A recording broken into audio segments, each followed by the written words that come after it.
7h17, hora do esporte. Ferreira chegando por aqui. A gente hoje começa com o Paysandu, tem novidade. Sim, bom dia novamente, gente, porque o Paysandu entra num novo ciclo agora para 2026, com um novo comando no cargo de executivo de futebol, Marcelo Santana, que fez sucesso como presidente do Bahia, fez tanto sucesso como presidente do Bahia, Fábio, que na época ele esteve em Belém para dar uma palestra sobre o modelo de gestão dele lá no Bahia. Aí resolveu entrar para o mercado como executivo de futebol.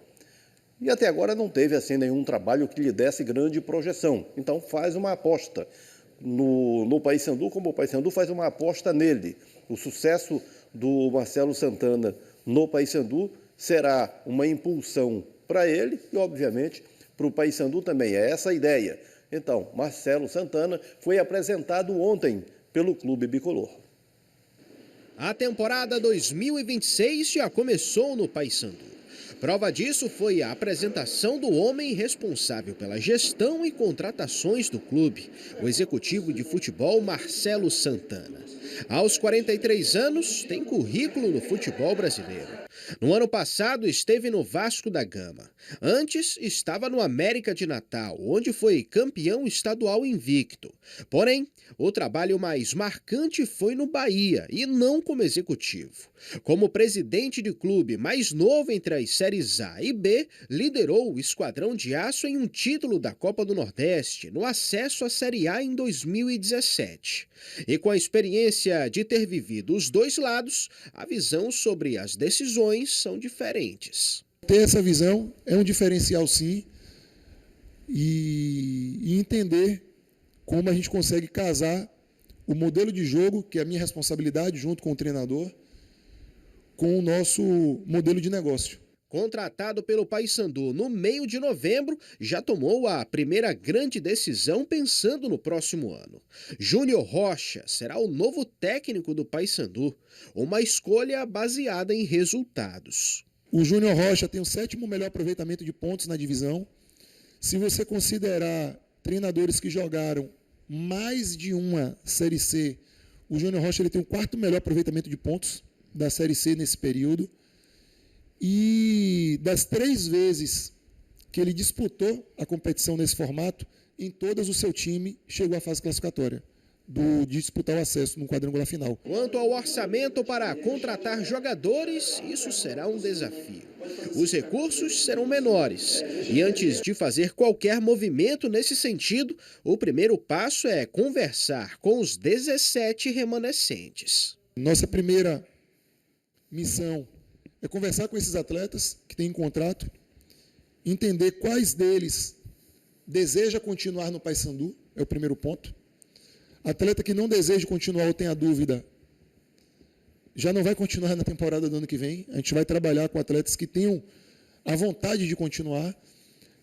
A partir desse ponto, a gente avalia a parte econômica, o salário de cada um e se o salário tem alinhamento com o desempenho que entregou ao longo da temporada e com o nosso orçamento para a temporada do ano que vem. No final das contas, o torcedor cria expectativas e espera o acesso ao final da temporada. No entanto, Marcelo prefere ser cuidadoso, sem deixar de se comprometer. Os grandes desafios que se transformam em grandes oportunidades também. Então eu tenho muita expectativa positiva que a gente vai conseguir ser competitivo dentro da temporada. O Paysandu vai ter uma dobradinha baiana no comando do futebol, porque quem vai trabalhar com o Marcelo Santana, ali mais próximo, é Vandique Lima, ex-presidente e como atleta ídolo do Paysandu.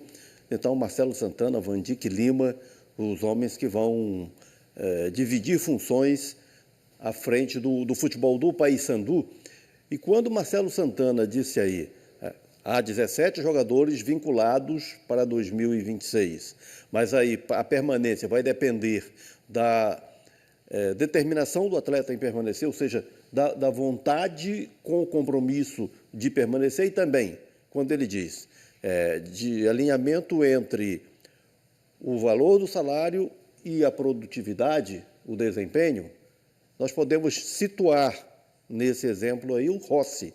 O Rossi que, para surpresa nossa, é um jogador vinculado para 2026. Nas informações que circulavam, ele já estava se desvinculando do Paysandu e, no entanto, não é bem assim.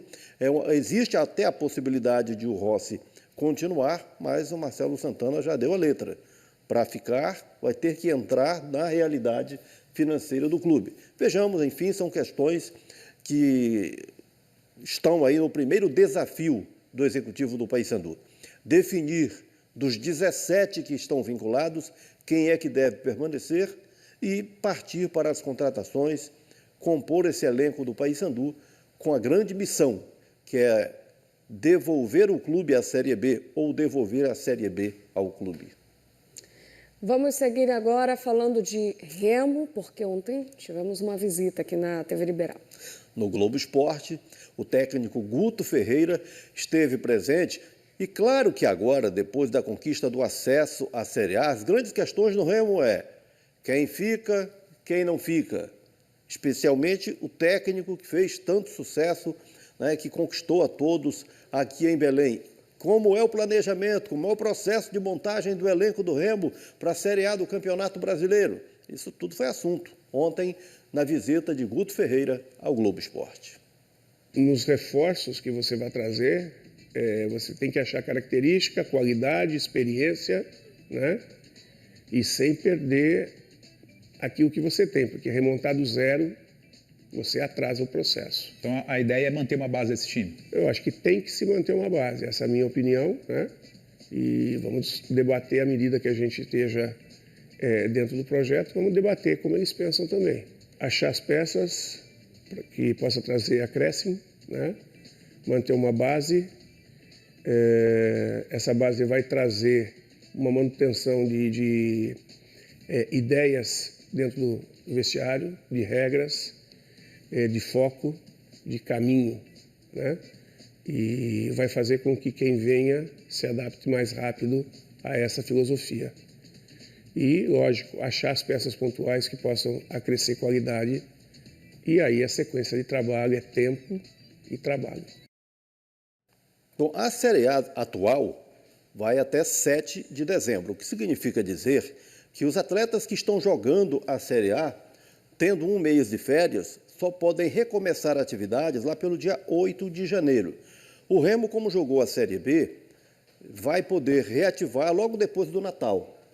No dia 26 já deve haver a representação de jogadores e aí aquelas etapas básicas dos exames clínicos laboratoriais, até o trabalho de campo. Então o Remo vai ter um tempinho a mais de trabalho até o começo da competição, que vai ocorrer no dia 28 de janeiro.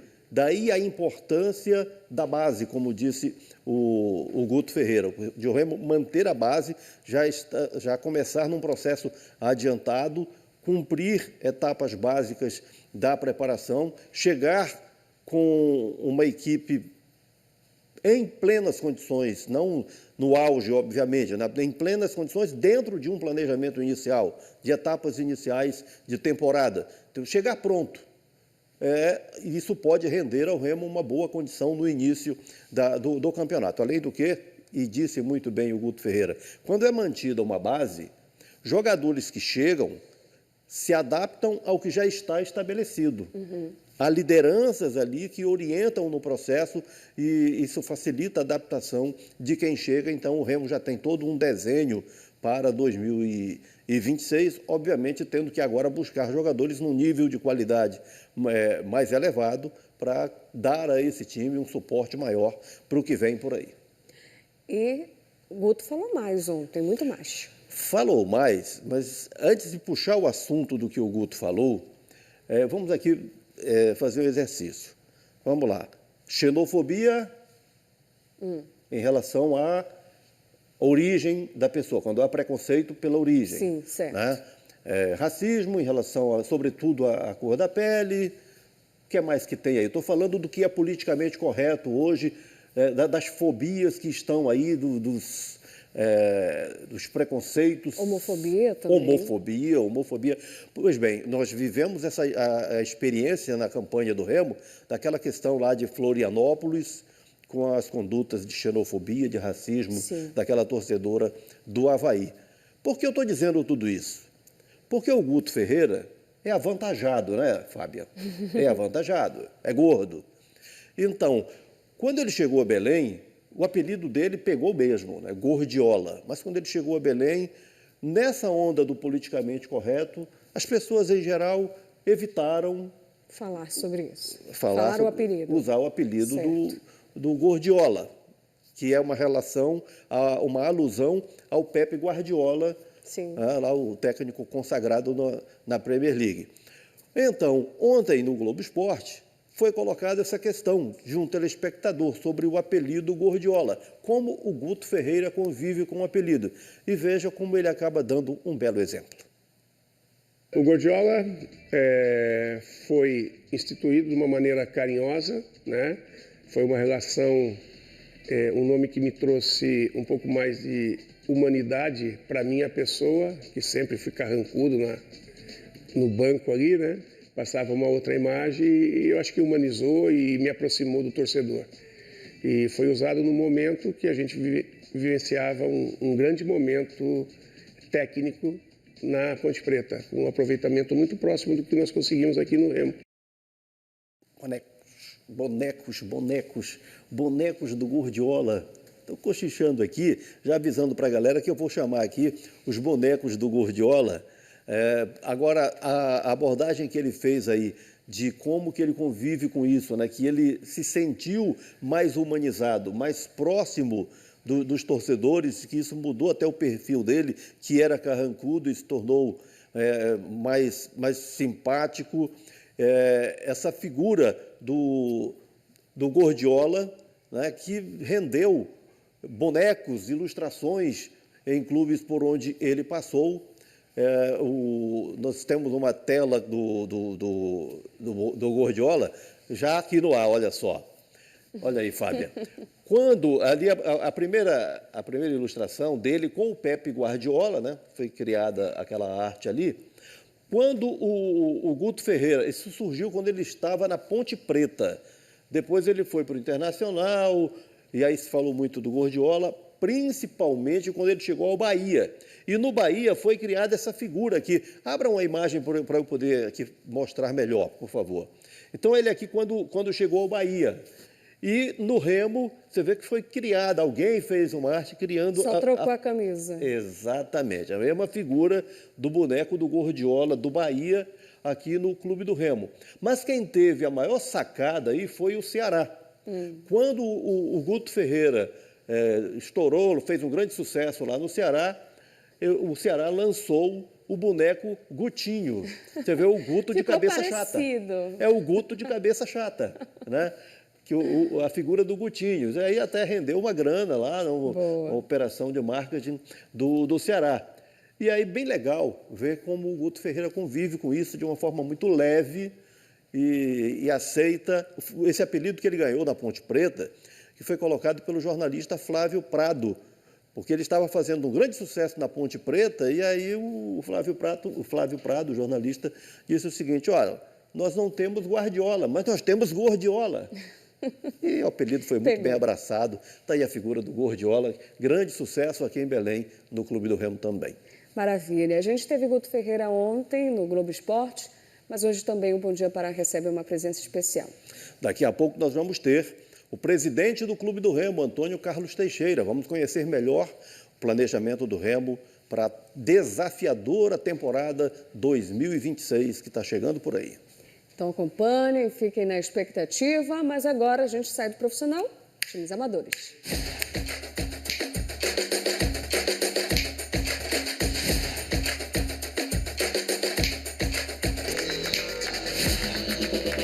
Eu falei que a temporada, a Série A está chegando aí, né? Sim. Só faltam 63 dias para a estreia do Remo na Série A.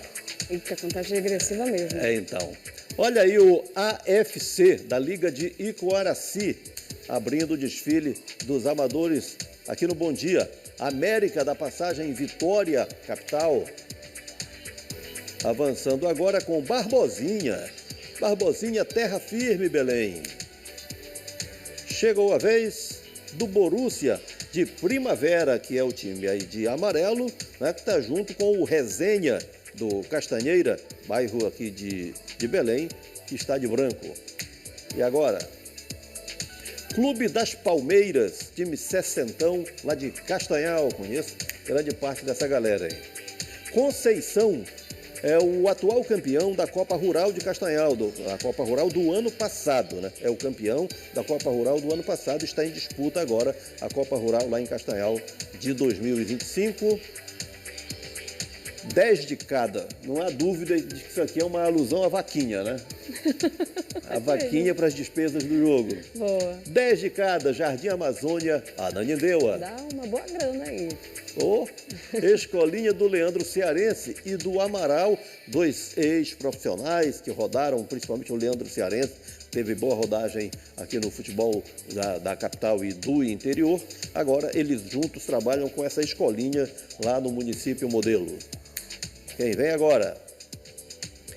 Espoca Chopp. O Espoca Chopp é da Cremação Capital. Fechamos os estáticos. E Vamos agora, times amadores, movimentando aí a tela. Olha os gols aí, começando com o Alceu Lopes, do Laranja da Clep. Competição lá na Clep, o Alceu fez para o time Laranja. Ele que está de azul, deve ser o goleiro, né? Catita, do Triunfo lá do Mosqueiro. No jogo do Triunfo contra os amigos lá de São Francisco do Pará. Catita deixando a marca. O João também marcando para a equipe do Triunfo, que venceu de goleada. E aí você vai conferindo a chuva de gols lá no Mosqueiro, nesse amistoso. Olha, ele passou por todo mundo. Boa. Quanta facilidade, né? Júnior Alencar, do Liverpool, Santa Maria do Pará. Legal é ter a cerca à beira do campo, né? Verdade. Em vez do alambrado, a cerca de estacas ali. E o Júnior Alencar marcando para o Liverpool, lá em Santa Maria do Pará. Grande gol do Júnior. Essa quadra é um charme, adorei. Coqueiro, árvore. Bem raiz. Júnior Mico, mais um do Triunfo lá do Mosqueiro. Aqui assim tem até intervalo de um gol para outro do Triunfo, que deitou e rolou contra um time lá de São Francisco do Pará. Triunfo do Mosqueiro, Júnior Mico deixando a marca dele. Marcinho Melo é dos Boleiros de Oeiras do Pará. Que golão, hein? Pena que quem filmou já pegou ali o momento, somente o momento da finalização. Pedro Arthur é do Barcelona, lá do Distrito Industrial Ananindeua. Competição interna da Escolinha Donos da Bola, lá em Ananindeua. E o Pedro Arthur para o time do Barcelona, deixando a marca. E agora, chapelou. Não tem gol aí, Fábia. É somente o lance com muita categoria do Ada, do PSG, em Igubacapá, do Inter, lá em Igarapeaçu. Chapelou. Temos mais essa sequência aqui no futebol amador. Daniel, goleiro do Arsenal do Distrito Industrial, naquela competição da Escolinha Donos da Bola, está aí ele deixando a marca. O Daniel, que é goleiro do Arsenal, foi lá na frente e deixou a marca dele. Tem mais um do Daniel. Não, agora é a defesa da Tássia Maria. Bom ver as meninas por aqui também. Fábia. Tássia Maria, goleira do Donos da Bola, lá do Distrito Industrial Ananindeua. Vamos ver as goleiras por aqui. Ferreira, é isso. Daqui a pouquinho você volta com a entrevista e com mais informações. Sim, senhora. Até já. Bom, e a gente lembra...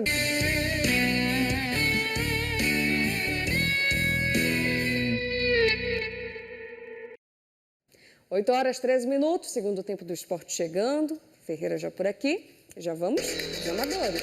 Amadores na tela, olha aí o G-Master Capital. Seguindo com o desfile, Guerreiros UFC, Futsal Icuí, Ananindeua. Módulo Cinquentão, a Seduc Belém. Paysandu da Vila da Penhalonga, Vigia. Projeto Joga Bonito, Marituba.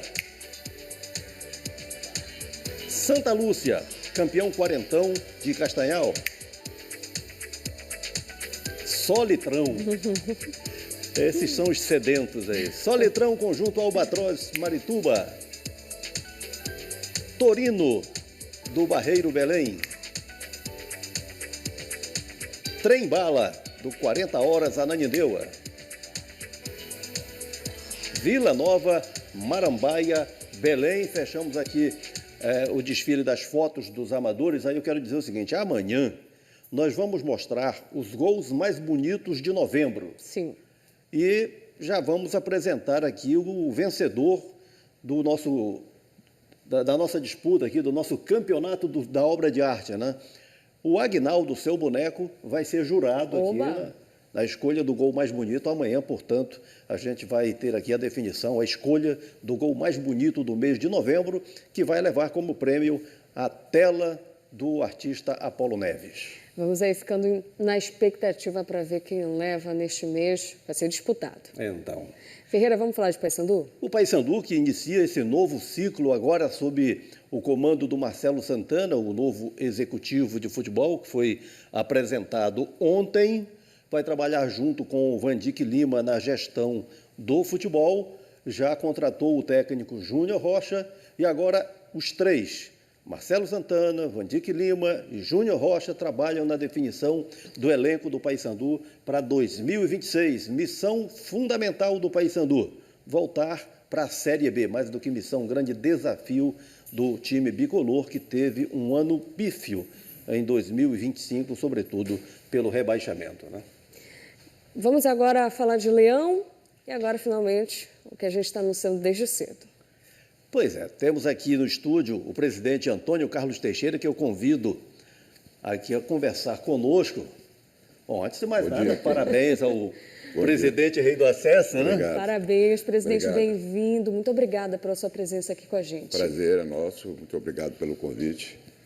É uma oportunidade única de hoje estar aqui falando com todos os telespectadores, em especial a nossa grande torcida.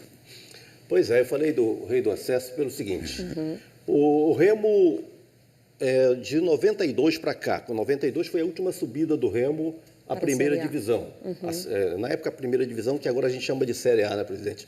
E Antônio Carlos Teixeira era diretor de futebol. Vice-presidente de futebol. A nomenclatura era outra, a estrutura diretiva era outra.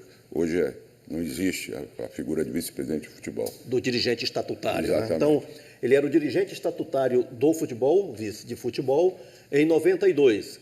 Aí o Remo subiu novamente em 2005.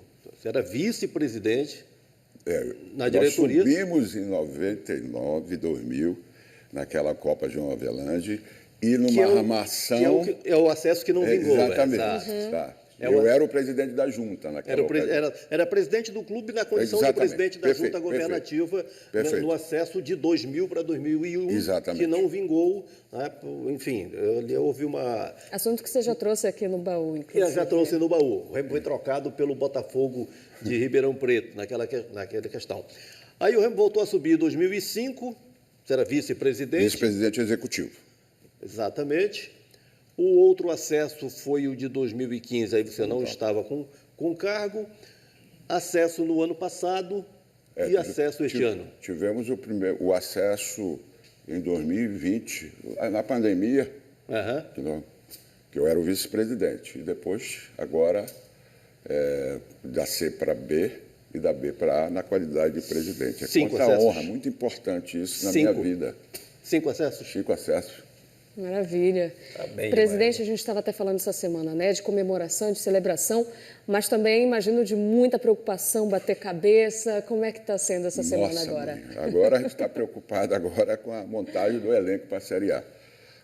O tempo é exíguo, nós temos uma competição já iniciando no comecinho de janeiro, com a Copa Grão-Pará, logo depois vem o Campeonato Paraense, e alguns dias depois o início do Campeonato Brasileiro. Então, a gente tem que agora fechar o ano de 2025 e começar de imediato de 2026. Sim. Então, isso exige um trabalho, uma dedicação intensa de todos que estão envolvidos para que a gente possa fazer o melhor para o Clube do Remo e que ele tenha uma grande campanha em 2026. Essa foi uma das questões tratadas ontem pelo técnico Guto Ferreira, que esteve ao vivo aqui no Globo Esporte.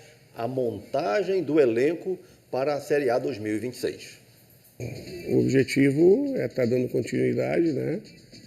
Aguardando aí a manifestação da direção que antes já tinha falado com a gente, e a gente tinha pedido para focar no resultado, né? E depois pensava. Agora nós estamos aguardando chamar para que a gente possa... Ainda não chamaram para conversa?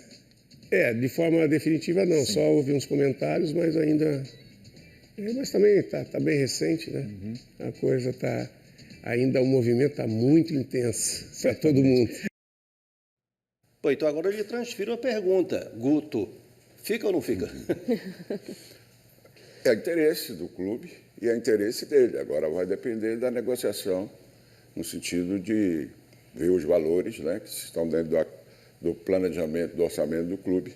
Mas acredito que não digo nem novela, mas essa negociação vai ter um desfecho feliz. E jogadores?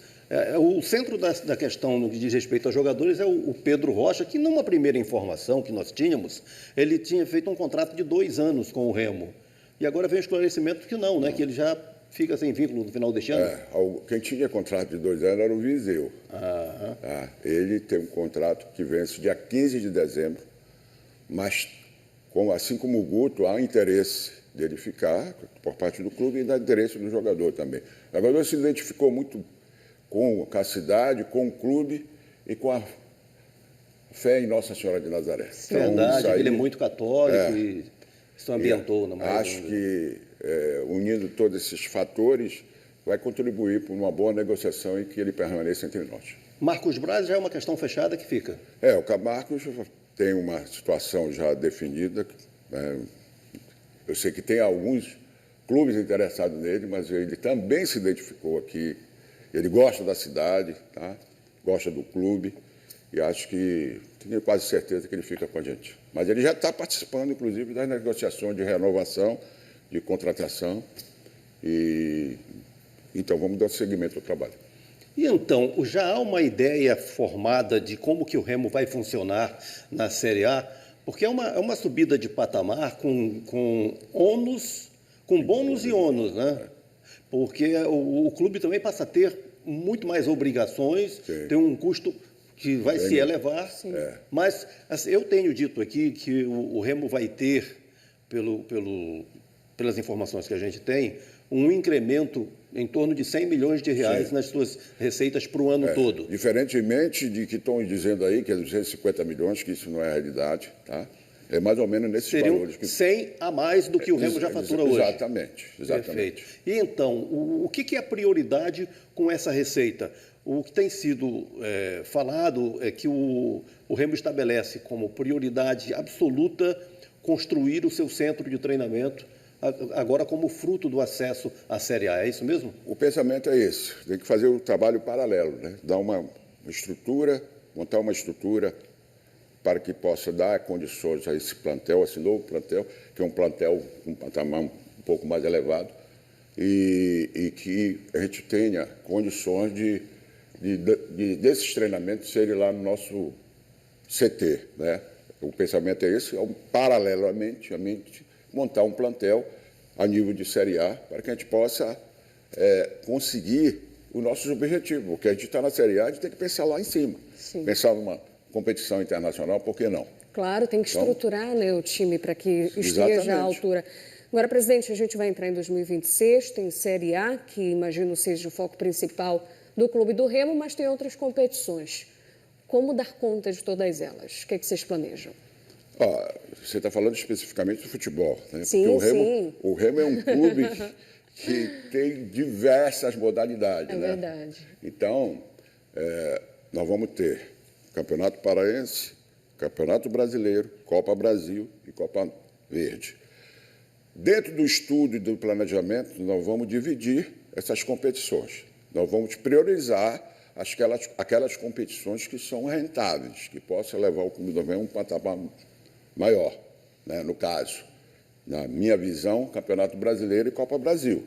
O Campeonato Paraense, não querendo desmerecer, mas nós vamos jogar com um time mesclado e vamos, dependendo da partida, sabe, aí sim colocar os titulares. Tentar preservar esses titulares. Exatamente. Vamos fazer um revezamento porque a maratona vai ser muito grande. Sim. O desgaste da viagem é muito grande. A Série B já foi um desgaste imenso. Sem dúvida, sem dúvida. Nós fizemos uma audácia desses últimos 2 jogos de fretar um avião.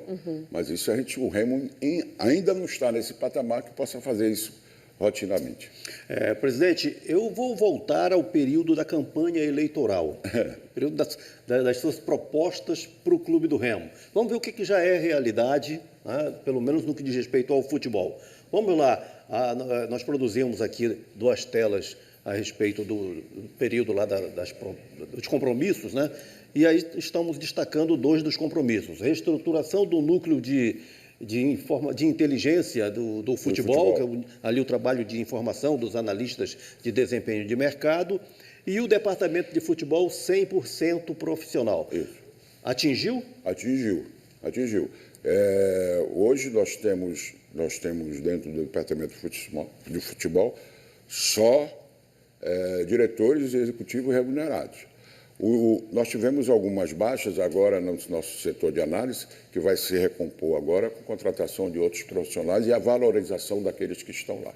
E nessa do futebol 100% profissional tem muito do baenão ser exclusivo de quem vai para trabalhar e de uma mentalidade que se transformou, né? Sem dúvida. De hoje, de muito mais de normas rigorosamente aplicadas. Isso veio ainda a ser acrescentado com a chegada do Marco Braz. Sim. E precisa ainda de mais. E isso nós vamos fazer até o final do meu mandato. Criou-se uma mentalidade rigorosamente profissional que agora precisa virar uma cultura organizacional do futebol. Né? E isso a gente quer implantar em todo o clube. Tá? Acabou o clube cresceu demais.